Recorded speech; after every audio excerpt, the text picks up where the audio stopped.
Dolo या paracetamol, इस medicine का नाम हमने अपनी जिंदगी में कभी न कभी सुना हुआ है या फिर हमने इस मेडिसिन का कभी न कभी है जो कि सेवन किया हुआ होता है।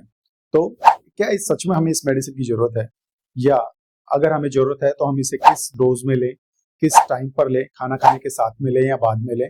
तो इन सब के बारे में हम जो कि विस्तार से इस वीडियो में चर्चा करेंगे, और आपको शायद कुछ ऐसी चीजें मालूम चले जिसे कि आप अब तक पैरासीटामोल के बारे में है जो कि नहीं जानते थे। तो बने रहिएगा मेरे साथ। मैं डॉक्टर मनोज कुमार मीणा स्वागत करता हूं आपका अपने इस यूट्यूब चैनल पर। और अगर आपको मेरा वीडियो पसंद आता है तो इसे लाइक करना मत भूलिएगा, और इसी तरह की नई जानकारियों के लिए चैनल को सब्सक्राइब करना मत भूलिएगा। ज्यादातर लोगों के दिमाग में यह क्वेश्चन सबसे पहले आता है कि हमें डॉक्टर द्वारा दवा तो दे दी गई है, लेकिन हमें इस दवा को खाना खाने के साथ में लेना है, या खाना खाने के बाद में लेना है, या खाना खाने से पहले लेना है। तो इस दवा को कोई फर्क नहीं पड़ता कि आप इसे खाना खाने के साथ में ले रहे हैं, या खाना खाने के बाद में ले रहे हैं, या खाना खाने से पहले ले रहे हैं। इसलिए आप इसको कभी भी ले सकते हैं। तो फिर फर्क क्या पड़ता है? अगर आप इस दवा को खाना खाने के बाद में लेते हैं तो इसके एब्जॉर्प्शन का जो टाइम होता है, मतलब इस दवा को हमारी बॉडी के अंदर एब्जॉर्ब होने में थोड़ा ज्यादा समय लगता है। लेकिन अगर आप इसे वहीं भूखे पेट लेते हैं तो इस मेडिसिन को एब्जॉर्ब होने में खाना खाने के बाद की तुलना में थोड़ा कम समय लेता है, लेकिन एब्जॉर्ब तो पूरी होगी जितनी खाना खाने से पहले अगर आप इसे लेते हैं, उतनी ही है जो कि खाना खाने के बाद में जो कि एब्जॉर्ब होगी। तो हम इस दवा को कभी भी ले सकते हैं। दूसरा क्वेश्चन आता है कि हमें इस किस डोज में लेनी चाहिए। तो यहाँ पर मैं कहना चाहूंगा कि जैसा कि आपको किसी डॉक्टर द्वारा प्रिस्क्राइब किया गया है, उसी ही फॉर्म में उसी ही मात्रा में इस मेडिसिन को लेनी चाहिए। पैरासीटामोल को भारत में 500 mg की टैबलेट के रूप में जो कि बेचा जाता है, और भी इसके काफी सारे कॉम्बिनेशंस के साथ में जो कि अवेलेबल है, लेकिन हम बात करेंगे यहाँ पर प्योर पैरासीटामोल के बारे में, जो कि अमूमन एक एडल्ट के लिए 500 mg की टैबलेट के रूप में जो कि अवेलेबल होता है। इस 500 mg की टैबलेट को हम मैक्सिमम 8 टैबलेट 24 घंटे के अंदर जो कि ले सकते हैं। मतलब कि यह 4 ग्राम तक मेडिसिन अगर 24 घंटे के अंदर हमारे शरीर में जाती है तो वह सेफ है। लेकिन आपके डॉक्टर द्वारा जितनी भी मेडिसिन है जो कि जितनी भी मात्रा में प्रिस्क्राइब की गई है, आपको उतनी ही मात्रा में इसे लेना चाहिए।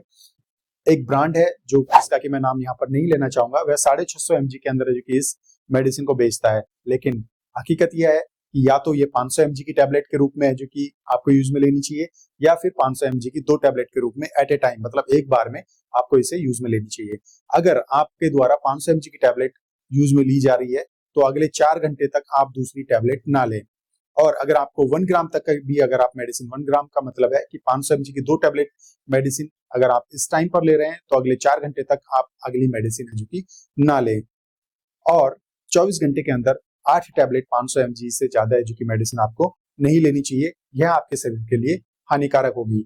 अब तीसरा क्वेश्चन आता है कि सर हमने तो मेडिसिन ले ली और हमें 4 घंटे से पहले ही है जो कि बुखार आ गया है। तो 4 घंटे से पहले अगर बुखार आ रहा है तो आपको पता होगा कि जब पैरासीटामोल का आविष्कार नहीं हुआ था, उससे पहले भी लोग बागों को फीवर होता था, और उस फीवर को लोग बाग उतारते थे। उतारने का बहुत ही आसान तरीका, जो कि आपको बहुत प्रिमिटिव लग सकता है, वह है कोल्ड स्पॉन्जिंग। कोल्ड स्पॉन्जिंग आखिरकार है क्या? तो कोल्ड स्पॉन्जिंग का मतलब यह नहीं होता कि आपने गीली पट्टी ली और सिर पर रख दी, सिर पर रखकर आप बैठ गए और इंतजार करें कि बुखार उतर जाएगा, यह कोल्ड स्पॉन्जिंग नहीं है। कोल्ड स्पॉन्जिंग का मतलब होता है कि पूरे हाथों के तलवों को, पैरों के तलवों को, छाती को, पेट को, पूरे शरीर को आपको उस गीले कपड़े से है जो कि साफ करना है। साफ करने का मतलब यह नहीं है कि रगड़कर साफ करना है, मतलब आपको पूरे शरीर के ऊपर है वह गीले कपड़ा है जो कि लगाना है, जिससे कि हमारी बॉडी उस हीट को है जो कि बाहर निकाल पाए। लेकिन ज्यादातर हमें यह देखने को मिलता है कि लोग आगे गीला कपड़ा लेते हैं और सिर पर रखकर बैठ जाते हैं और इंतजार करते हैं कि हमारा बुखार उतर जाए। ऐसा नहीं होगा कि इस टेक्निक से इस गलत टेक्निक से आपका बुखार उतरे। अगला प्रश्न हमारे दिमाग में आता है कि मैंने 10 बजे टैबलेट यह मिस कर दी, मतलब मुझे फलाने टाइम पर टैबलेट लेनी थी लेकिन मैं भूल गया उस टैबलेट को लेना, तो अब मैं क्या करूं? तो आपको करना कुछ नहीं है, जैसे ही आपको याद आता है आप उस टैबलेट को लीजिए, उस पैरासीटामोल टैबलेट को है जो कि लीजिए और बेफिक्र रहिए, इससे आपको कुछ नहीं होने वाला है। लेकिन यह ध्यान रखिएगा कि 4 घंटे से पहले आपको वे 500 mg की टैबलेट दोबारा नहीं लेनी है। काफी लोगों के दिमाग में आता है कि सर हमने ज्यादा टैबलेट ले ली, मतलब मुझे एक टैबलेट लेनी थी लेकिन मुझे याद नहीं रहा, या फिर है जो कि कुछ परिस्थिति ऐसी बनी कि मुझे 2 टैबलेट है जो कि एक साथ में लेनी पड़ गई, तो क्या होगा मेरा? कुछ नहीं होने वाला है। जैसा कि मैंने इस वीडियो में पहले भी बताया कि इसकी जो सेफ जो डोज है 24 घंटे की वह 4 ग्राम है। 4 ग्राम तक की डोज अगर आप पूरे 24 घंटे के अंदर ले रहे हैं तो यह बिल्कुल सेफ है आपके लिए, बशर्ते कि आपको कोई लीवर संबंधी कोई बीमारी ना हो। सबसे ज्यादा जो लोगों के दिमाग में यह क्वेश्चन आता है वह है कि यह टैबलेट लेने के बाद में कितने देर में मेरा बुखार उतार देगी। तो इसका आंसर है कि लगभग 40 से 60 मिनट इस टैबलेट को लगते हैं किसी भी व्यक्ति का बुखार उतारने में। कुछ लोग यह भी क्वेश्चन करते हैं कि क्या मैं इस टैबलेट को लेकर गाड़ी चला सकता हूँ, मतलब क्या मैं इस टैबलेट को लेकर ड्राइव कर सकता हूँ। जी बिल्कुल, ये आप इस टैबलेट को लेने के बाद में जो कि ड्राइव कर सकते हैं।